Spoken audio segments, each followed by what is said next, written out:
ಅಜರಾಮರನಾಗಬಹುದು ಅನ್ನೋದಕ್ಕೆ ನಾವು ಇವತ್ತು ಫೋಟೋದಲ್ಲಿ ನೋಡಿದ್ವಿ ಗಾಂಧೀಜಿ ಹಾಗೂ ಡಾಕ್ಟರ್ BR ಅಂಬೇಡ್ಕರ್ ಅವರ ವ್ಯಕ್ತಿತ್ವದಿಂದ ಇವತ್ತು ಅವರು ಅಜರಾಮರಾಗಿ ಉಳ್ಕೊಂಡಿದ್ದಾರೆ. ಅಂತ ವ್ಯಕ್ತಿತ್ವವನ್ನ ನೀವು ನಿಮ್ಮಲ್ಲಿ ಬೆಳೆಸ್ಕೊಂಡಾಗ ನೀವು ಕೂಡ ಅಜರಾಮರಾಗಿ ಉಳಿಬಹುದು. ನಮ್ಮ ಸಂವಿಧಾನದ ಶಿಲ್ಪಿ ಡಾಕ್ಟರ್ BR ಅಂಬೇಡ್ಕರ್ ಅಂತ ನಿಮ್ಗೆಲ್ಲರಿಗೂ ಗೊತ್ತು ಅಲ್ವಾ? ಯಾವ ಗಣರಾಜ್ಯೋತ್ಸವ ಅಂತ ಕೇಳಿದ್ರು ಹೇಳ್ತೀರಲ್ವಾ? ಯಾವ ಗಣರಾಜ್ಯೋತ್ಸವ ಸಿಕ್ತು?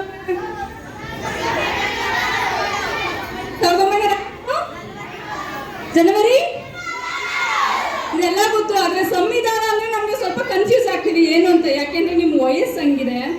ನಾವು ನಿಮ್ಮ ವಯಸ್ಸಲ್ಲಿ ಇರ್ಬೇಕಾದ್ರೆ ನಮಗೂ ಹಂಗೆ ಆಗ್ತಾ ಇತ್ತು. ಸ್ವಾತಂತ್ರ್ಯ ದಿನಾಚರಣೆ ಮಾಡ್ತಾರೆ, ಗಣರಾಜ್ಯೋತ್ಸವ ಮಾಡ್ತಾರೆ, 2 ದಿನನೂ ಫ್ಲಾಟ್ ಮಾಡ್ತೀವಿ.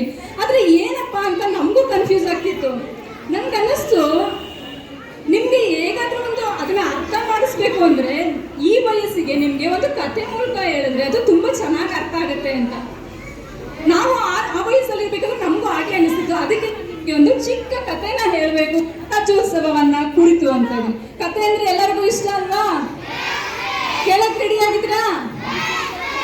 ಓಕೆ. ಒಂದು ಸುಂದರವಾದ ಕಾಡಿರುತ್ತೆ. ಆ ಕಾಡಲ್ಲಿ ಒಂದು ಮರ ಇರುತ್ತೆ. ಆ ಮರ ಎಲ್ಲಾ ಮರಗಳಿಗಿಂತ ತುಂಬಾ ವಿಶೇಷವಾಗಿರುತ್ತೆ, ತುಂಬಾ ಸುಂದರವಾಗಿರುತ್ತೆ. ಆ ಮರದಲ್ಲಿ ಹೂಗಳು ಹಣ್ಣಿನಿಂದ ತುಂಬಿರುತ್ತೆ. ಅಷ್ಟು ಸುಂದರವಾದ ಮರ ಇದ್ರೆ ಎಲ್ಲ ಪ್ರಾಣಿ ಪಕ್ಷಿಗಳು ಎಲ್ಲಿ ಬಂದು ವಾಸ ಮಾಡುತ್ತೆ? ಆ ಮರದಲ್ಲೇ ಬಂದು ಗೂಡು ಕಟ್ಕೊಂಡು ವಾಸ ಮಾಡ್ತಾ ಇರ್ತವೆ. ಆ ಮರ ಅಷ್ಟು ಚೆನ್ನಾಗಿದೆ. ಎಲ್ಲ ಪ್ರಾಣಿ ಪಕ್ಷಿಗಳು ಆ ಮರದಲ್ಲೇ ಇದೆ. ಒಮ್ಮೆ ಒಬ್ಬ ಬೇಟೆಗಾರರು ಬಂದ್ರು ಕಾಡಿಗೆ ಬಂದವ್ರು ಏನ್ ಮಾಡಿದ್ರು, ಆ ಮರದಲ್ಲಿರೋ ಪ್ರಾಣಿ ಪಕ್ಷಿಗಳೆಲ್ಲ ವಾಸ ಮಾಡ್ತಿದ್ಯಲ್ಲ ಅವನ್ನೆಲ್ಲ ಹಿಡಿಬೇಕು, ಅಲ್ಲಿಂದ ಓಡಿಸ್ಬೇಕು, ಆ ಮರನ ನಮ್ದಾಗಿಸ್ಕೋಬೇಕು ಅಂತ ಅನ್ಕೊಂಡ್ರು. ಏನ್ ಮಾಡಿದ್ರು ಬೇಟೆಗಾರರು? ಬಂದೂಕುಗಳನ್ನ ತಂದಿದ್ರು, ಮತ್ತೆ ಆ ಮರಕ್ಕೆ ಬಲೆಯನ್ನ ಹಾಕಿದ್ರು.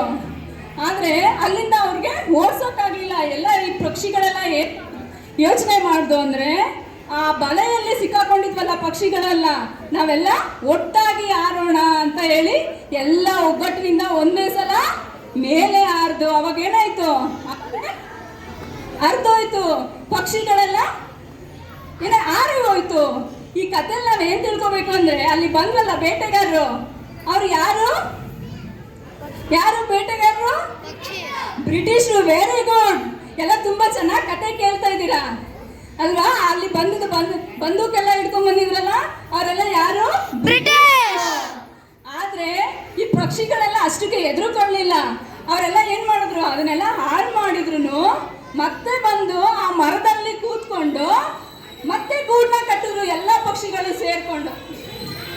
ಓಕೆ. ಎಲ್ಲ ಗೂಡ್ನ ಕಟ್ಟಿದ್ಮೇಲೆ ಆ ಪಕ್ಷಿಗಳೆಲ್ಲ ಒಟ್ಟಾಗಿ ಬಾಳ್ಬೇಕಲ್ವಾ? ಅವಾಗ ಏನ್ ಮಾಡಿದ್ರು, ನಾವು ನೀವೆಲ್ಲ ಒಟ್ಟಿಗೆ ಇರ್ತೀವಿ, ಯಾರಾದ್ರೂ ತಪ್ಪು ಮಾಡಿದ್ರೆ ಯಾರಾದ್ರೂ ಒಬ್ರು ಶಿಕ್ಷೆ ಕೊಡಕ್ ಬೇಕಲ್ವಾ? ಸರಿ ದಾರಿಯಲ್ಲಿ ಹೋಗ್ಬೇಕು ನಾವೆಲ್ಲ. ಅದನ್ನ ತಿಳಿ ಹೇಳಕ್ಕೆ ಒಬ್ರು ಬೇಕು. ಆಗ ಆ ಪಕ್ಷಿ ಗುಂಪಿನಲ್ಲಿ ಇದ್ದ ಕೆಲವು ಹಿರಿಯ ಪಕ್ಷಿಗಳು ಮತ್ತೆ ಬುದ್ಧಿವಂತ ಪಕ್ಷಿಗಳು ಏನ್ ಮಾಡ್ದು ಅಂದ್ರೆ, ಎಲೆಗಳಿರುತ್ತಲ್ವಾ ಆ ಕೊಕ್ಕಿನಲ್ಲಿ ಒಂದಷ್ಟು ರೀತಿ ನಿಯಮಗಳನ್ನ ಬರ್ಕೊಂಡು, ಏನಾದ್ರೂ ತಪ್ಪು ಮಾಡಿದ್ರೆ ಯಾರಿಗೆ ಶಿಕ್ಷೆ ಕೊಡಬೇಕು, ಏನ್ ಮಾಡ್ಬೇಕು, ನಾವೆಲ್ಲ ಸಮಾನರಾಗಿರ್ಬೇಕು, ಒಗ್ಗಟ್ಟಿಂದ ಬಾಳ್ಬೇಕು ಅಂತ. ಇದೇನಂತ ಅರ್ಥ ನಿಮ್ಗೆ ಗೊತ್ತಾಯ್ತು? ಅದೇನಂದ್ರೆ ಬರ್ತಲ್ಲ, ಪಕ್ಷಿಗಳು ಬರ್ದಿದ್ವಲ್ಲ ಆ ಕೊಕ್ಕಿನಿಂದ ಎಲೆಗಳ ಮೇಲೆ ಬರ್ದ್ವಲ್ಲ, ಅದೇ ನಮ್ಮ ಸಂವಿಧಾನ. ಅದನ್ನ ಶಿಲ್ಪಿ ಮಾಡ್ತಾರೆ ಯಾರು? BR ಅಂಬೇಡ್ಕರ್. ಇವಾಗ ನಿಮ್ಗೆ ಗೊತ್ತಾಯ್ತಾ ಅದ್ರ ಅರ್ಥ? ಸ್ವಾತಂತ್ರ್ಯ ದಿನಾಚರಣೆ ಅಂದ್ರೆ ಏನು, ಸಂವಿಧಾನ ಅಂದ್ರೆ ಏನು ಅಂತ ಗೊತ್ತಾಯ್ತಲ್ವಾ? ಅದರ ಅಡಿಯಲ್ಲಿ ನಾವೆಲ್ಲ ಸಮಾನರು. ಕಾನೂನು ಯಾರಿಗೂ ಬೇರೆ ಇಲ್ಲ, ದೊಡ್ಡವ್ರಿಗೂ ಚಿಕ್ಕವ್ರಿಗೂ ಎಲ್ಲರಿಗೂ ಸಮಾನವಾದ ಹಕ್ಕುಗಳಿವೆ, ಮೂಲಭೂತ ಹಕ್ಕುಗಳು. ಕಾನೂನು ನಿಮಗೂ ಒಂದೇ, ನಮಗೂ ಒಂದೇ, ಎಲ್ಲರೂ ಅದನ್ನ ಪಾಲನೆ ಮಾಡಬೇಕು ಅನ್ನೋದನ್ನ ಆ ಸಂವಿಧಾನದಲ್ಲಿ ಬರೆದಿದ್ದಾರೆ. ಈಗ ನಿಮ್ಗೆಲ್ಲರಿಗೂ ಅರ್ಥ ಆಯ್ತಾ? ಯಾರಾದ್ರೂ ಏನಾದ್ರು ಡೌಟ್ ಇದೆಯಾ? ಸ್ವಾತಂತ್ರ್ಯ ದಿನಾಚರಣೆ ಅಂದ್ರೆ ಏನು ಅಂತ ಗೊತ್ತಾಯ್ತು? ಗಣರಾಜ್ಯೋತ್ಸವ ಅಂದ್ರೆ ಗೊತ್ತಾಯ್ತಲ್ವಾ? ಓಕೆ. ಇಷ್ಟು ಮಾತನಾಡಲು ಅವಕಾಶ ಮಾಡಿಕೊಟ್ಟ ಶಾಂತಿಪುರದ ಶಿಕ್ಷಕ ವೃಂದದವರಿಗೆ ಹಾಗೂ ಇಲ್ಲಿ ನೆರೆದಿರುವ ಎಲ್ಲ ಪೋಷಕರಿಗೂ ಹಾಗೂ ಶಾಲಾ ಮಕ್ಕಳಿಗೂ ನನ್ನ ಧನ್ಯವಾದಗಳನ್ನ ಅರ್ಪಿಸ್ತೀನಿ.